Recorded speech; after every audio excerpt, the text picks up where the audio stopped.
Hello. Welcome to our full moon reading for a full moon in Sidereal Scorpio and tropical Sagittarius. This was my personal reading.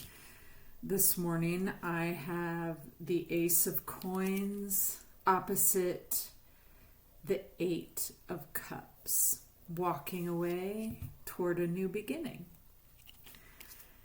It's a fine omen for me, and I want to take a minute to bring us back into some perspective here. We want to rewind for a second. Hopefully that feels good. Simple inquiry, first of all.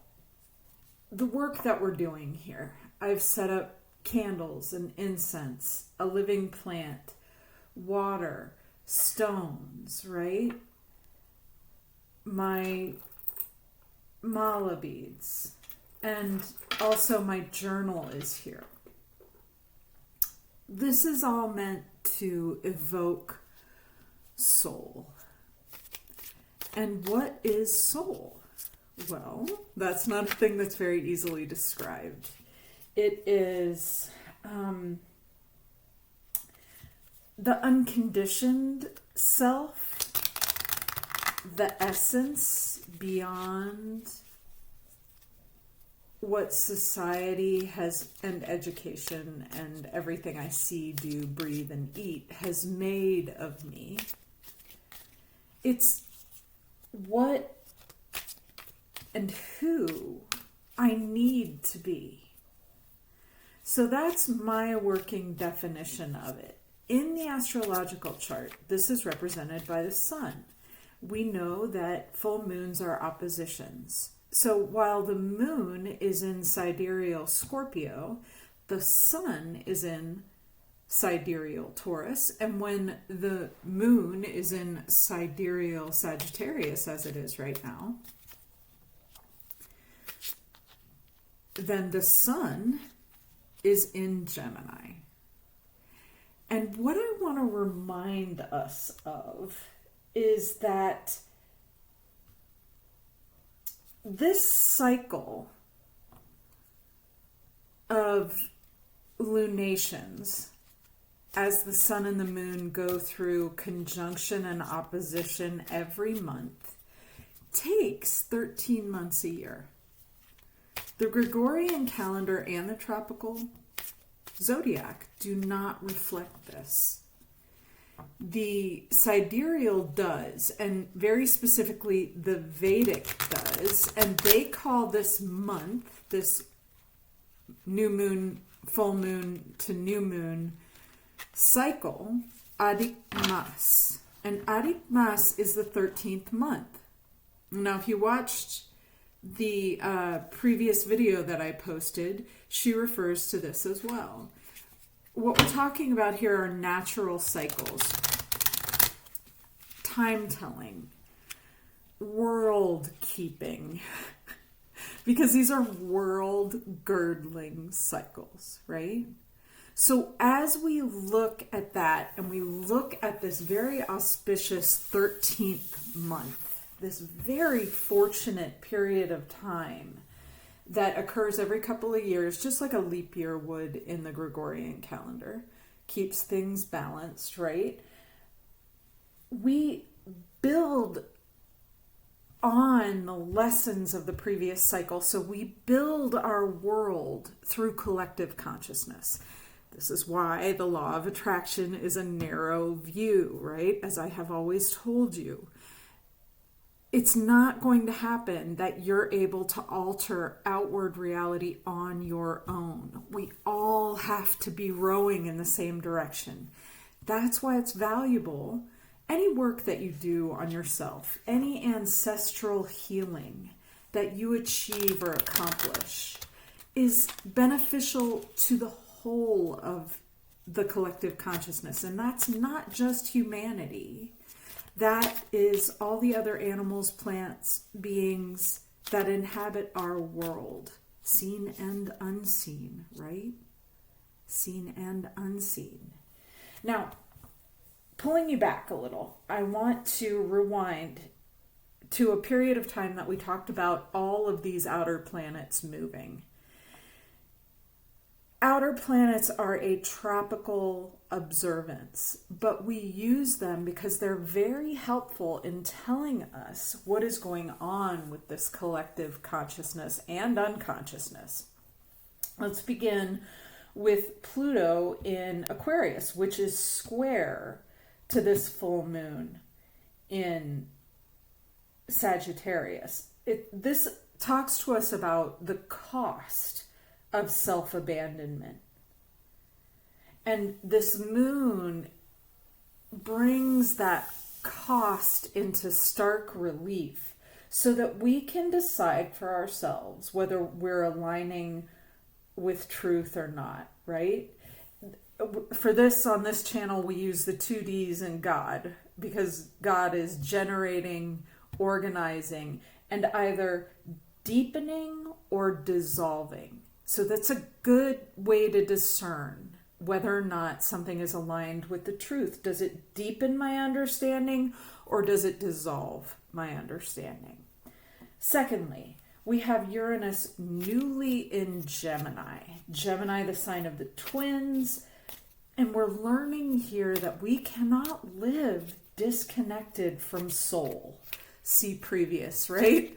I just described to you what I think soul is. So we have a definition of soul, which is represented in the chart by the sun, Taurus, and Gemini right now. This is the unconditioned self. So we can't live disconnected from our own wildness while consuming too much information in our society and cultural life. You know, one thing that doesn't get said in the age of AI is that these images can make you sick. These electronics can make you sick.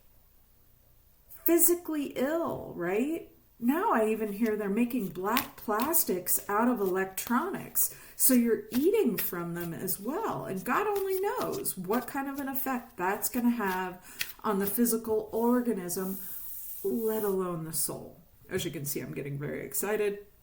Full moon, it's what happens. Now, finally, and that Gemini Uranus is opposite this moon. And thirdly, the conjunction that we're coming off of Neptune in Saturn, Neptune and Saturn in Uranus.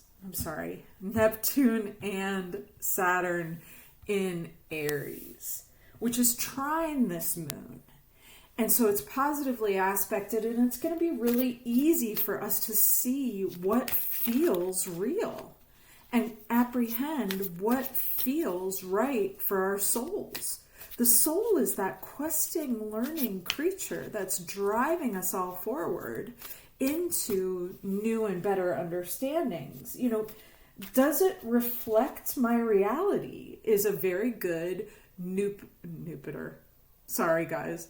Neptune and Saturn in Aries question. Is it authoritative or authoritarian? Is it authentic or is it obligatory? You know, in January and February, we had that conjunction of Neptune and Saturn at 0 degrees of Aries, and it ushered in this whole situation. We just got our signifier card for this particular reading. It's the Lovers. This is going to be us at this point in time. Now, 2 readings of the Lovers, the choice that has to be made. So all those questions that I was just asking, is it authoritative or authoritarian? Is it authentic or obligatory? And then moving past what the eclipse taught us at 0 degrees of Aries, Saturn's going to ask us, did we build it right? That's another question. Is it a relationship I can sustain? Am I enjoying this kiss? Is it aligned to the truth? And that eclipse was on a pivotal point, 0 degrees of Aries, that talks about selfhood and courage and independence. Is it going to live on its own? Is it viable? Will it deepen or will it dissolve? Whether it's a kiss or an idea in the collective subconscious, very spontaneous signifier card for us. Last thing I want to talk about here, in the sidereal, we only use one outer planet. It only requires that Saturn represent the collective unconscious because it's our limitations and our borders and our edges, right? Dana Lynn Knuckles, the People's Oracle, has very famously called this outer planet cycle of Saturn in Pisces in the sidereal chart, right? That big oceanic one. Is it connecting the dots for me? Or is it making me more confused, is what I interpret her to be saying. More confusion or more connection? Great question for us to ask. Suppressing reality hurts. And if it's not true for you, it isn't true in any appreciable way that you can recognize it. Very important for us to be able to see these patterns that are coming to us through our social interaction, through social media, and through the collective unconscious. We have to be very careful with dealing with the collective unconscious, both what we contribute to it and what we take away from it. But I think on the whole, this is a very constructive time. Let's see what popped up. The Chariot, moving on.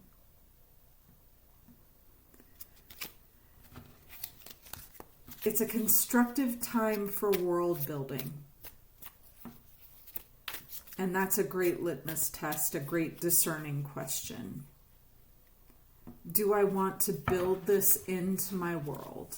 Am I accepting that this is a feature or a bug in the world that I'm building?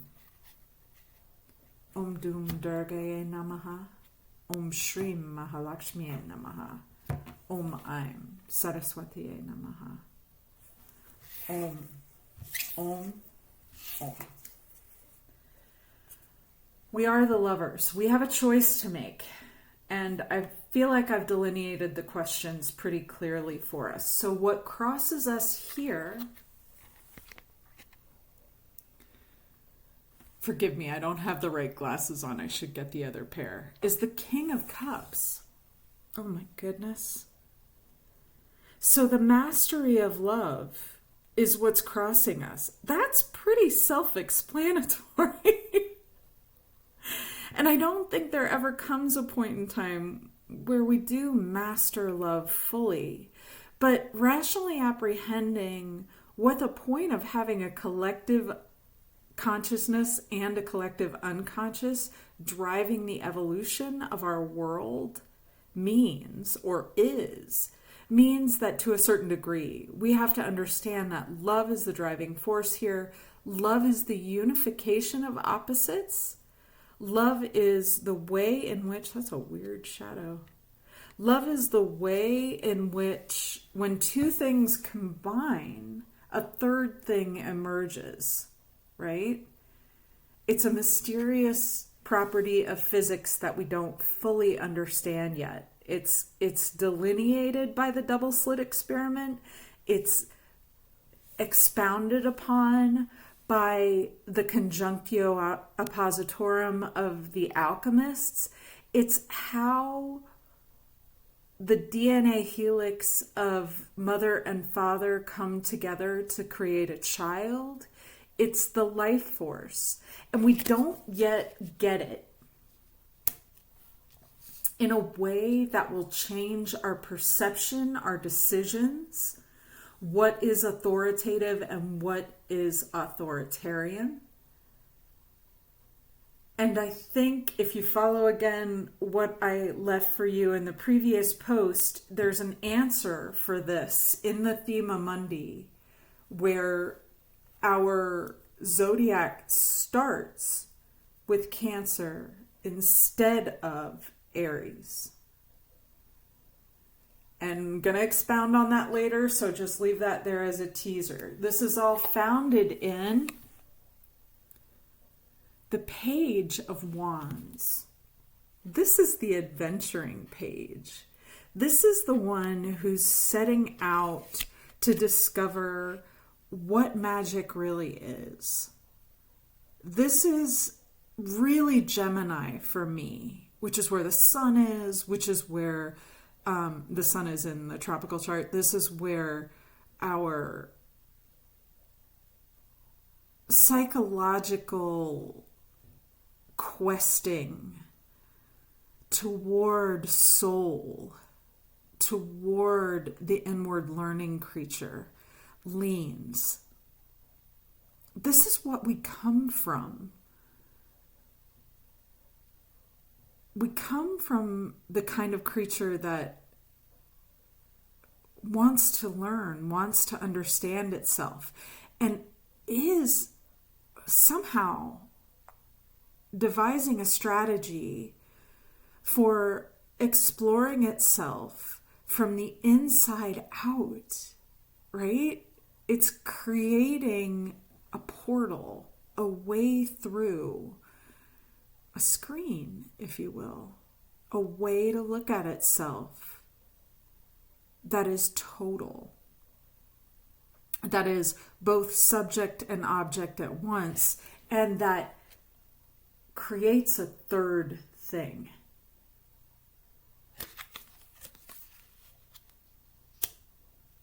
We are crowned by, the Emperor. It looks kind of fearful in this, but because, this is the unicorn's quest. And there's a real easy way of looking at it where we can, link into that whole Virgo Pisces victim, perpetrator, savior sort of triad. And there's triads all over things, right? We have all kinds of triplicities. But this is the pinnacle. This is what is supported by the lovers, what is joined in loving, and what we really set out to become as we move from the Page of Wands toward kind of a fiery king. This is the combination and culmination of all four kings, the mastery of all four elements. So what's happening here is a real progression from sapling to mighty oak in a positive sense, and also from innocence and curiosity toward a more fixed, authoritative or authoritarian perspective. But always the choice at the center. Does it deepen us or does it dissolve us? What we want is an emperor that deepens. We want an emperor that admits more and is inclusive. We don't want to become the exclusive, bordered, forbidding emperor that, we have lots of examples of. We are moving away from the Page of Swords. Good, because this is kind of, it's not the Page. That's the Five of Swords. Even better. This is winning at all costs. This is the card of the solo victor walking away from the defeated foe. And taking all the swords and going home, right? I'm going to take all my toys and leave. This is a materialist card. This is a very hard card of hierarchy. This is a hard card of subjugation, colonialism,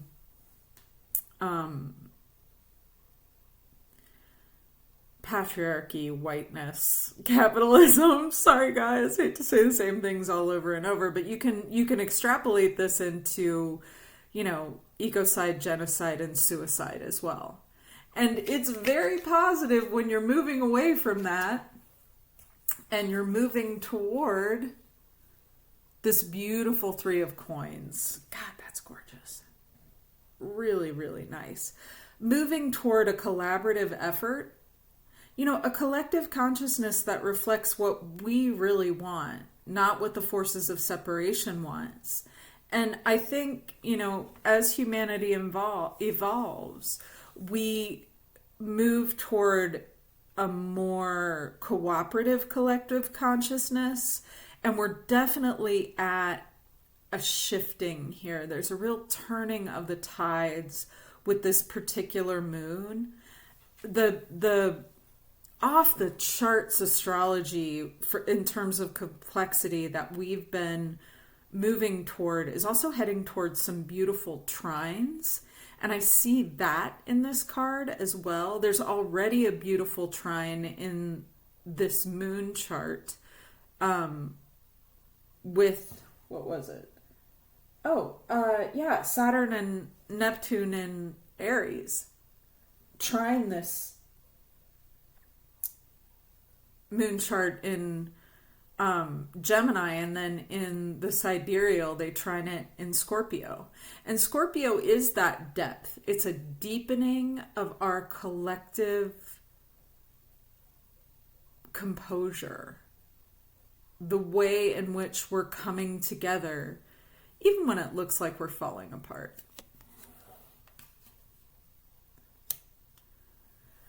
Now, how do we begin this positive forward evolution? With the Ace of Swords. It's a new way of thinking.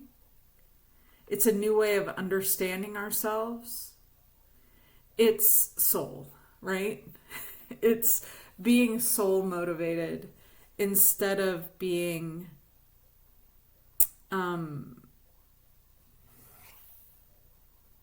ecociding, genociding, and suiciding.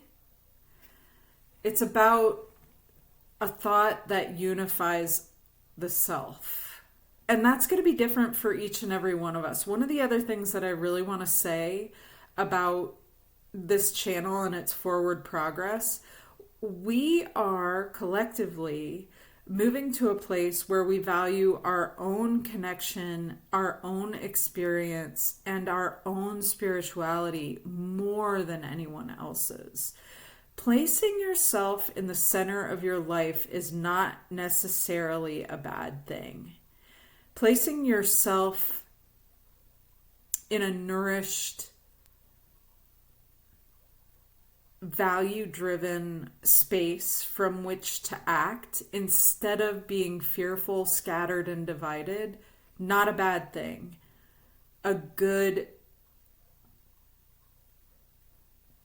sense of self will trim away anything that is not like you sufficiently enough to reflect your values and therefore create a more beautiful collective consciousness.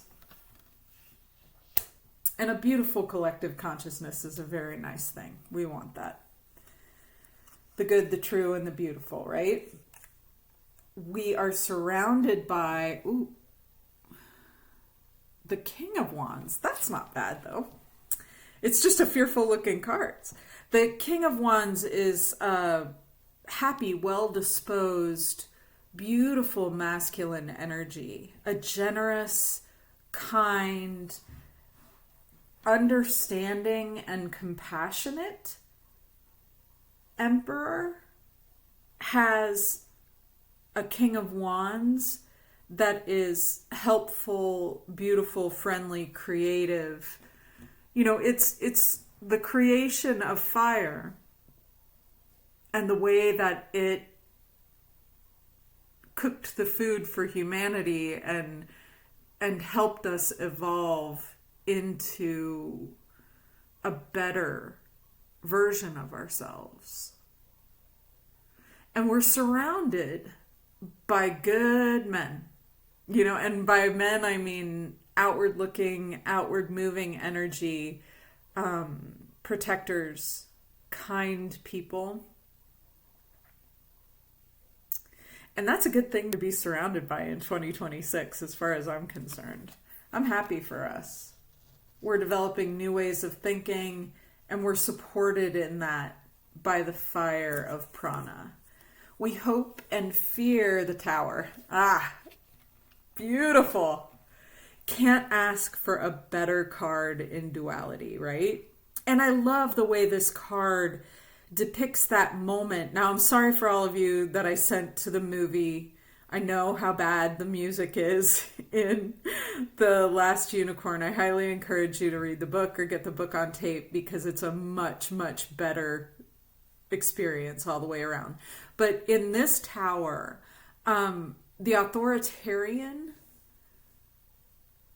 structure is dissolving, and the individual authority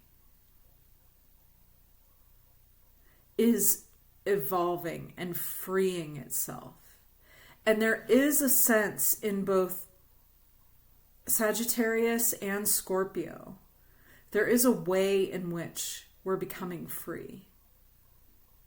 You know, old structures that suppress and repress and keep us from the aim that is vital, that we express ourselves and our souls fully, that we each individually make our connection with spirituality in a way that's meaningful to us. It's a good Sagittarian word, good Scorpio word, meaningful, right? And we're meant to outgrow old structures. You don't want to be wearing the same clothes you were wearing when you were one. You know, that's not going to do a whole lot for you. You want new clothes to fit new bodies. And the collective consciousness is just the same. What happens is sometimes we get very complacent, things get ossified. And I think we're in one of those right now, but we're moving forward. And we will confront what we both hope for and fear. We will finish, nice, the 8 of Coins. Oh, I so hope so. Hard work, right? There's nothing wrong with mastery. There's nothing wrong with the 10,000 hours it takes to master a skill. And there's nothing wrong with labor if you enjoy it. I don't know a whole lot of people who are enjoying what they're doing right now. The way it's structured, the means to an end that it is something we can and need to put behind us. It's probably going to take 7 years to get that done because we've got a Uranus cycle, right? And we need that Uranus to move from Gemini to Cancer, where we have a culture of care. 7 years, right? We have to move through it intellectually. We have to believe it mentally before we can see it demonstrated with the heart. And there is nothing wrong with hard work if it reflects what's in your heart and what the soul knows. We are finishing work that doesn't do that. And we're touching it to the ancestor water and the blue adventurine. So yay! Underneath we have, the 10 of Swords. Gorgeous card, right? That's that harpy. that the witch in the story held captive, even knowing that it would be her own death. Even knowing that it was a greater creature than she. I really feel like this describes Pluto in Aquarius so, so well. You know, this is about the process that we've been undergoing, where we're seeing the truth of our institutions, of the organization of our world, and how our money and our energy and our life force is being funneled into very nefarious ends, where we are nailed to the cross of space and time instead of moving through it, instead of like evolving in that spiral of the double helix, instead of moving in a way that is beautiful and nutritious to us, we're moving in a way that, quite frankly, destabilizes our place on the throne of planet Earth. And more than anything else, we are betraying the soul of the planet we originate from. This is not our direction. And this is not our future. Our future is to choose to overcome the heart blockage that keeps us from our adventure of understanding, culminating in the four kings coming together into just rulership. We're moving away from winning at all costs and toward constructive collaboration in our collective unconscious. We begin with a brand new thought connected to this choice, right? We're surrounded by positive moving outward energy. And let me just take a moment with that again. That's the value of having an inquisitive heart that's unified and not at war with itself. We hope and fear the breakthrough, because that's what this card is really about. And a breakthrough, good, ill, whatever. A breakthrough is not to be wasted. And then moving away from labor for someone else's sake, labor for labor's sake, labor for betrayal, labor for self-betrayal. Love it. Beautiful reading. I know why I was so excited to do this. I truly hope you appreciate it. I'm having this beautiful day here, the pouring rain, and I'm in this insulated little bunker and healing. I hope for you that you're able to feel what my heart is sending to you, because it is loving and it is very encompassing. Thank you for your time and attention.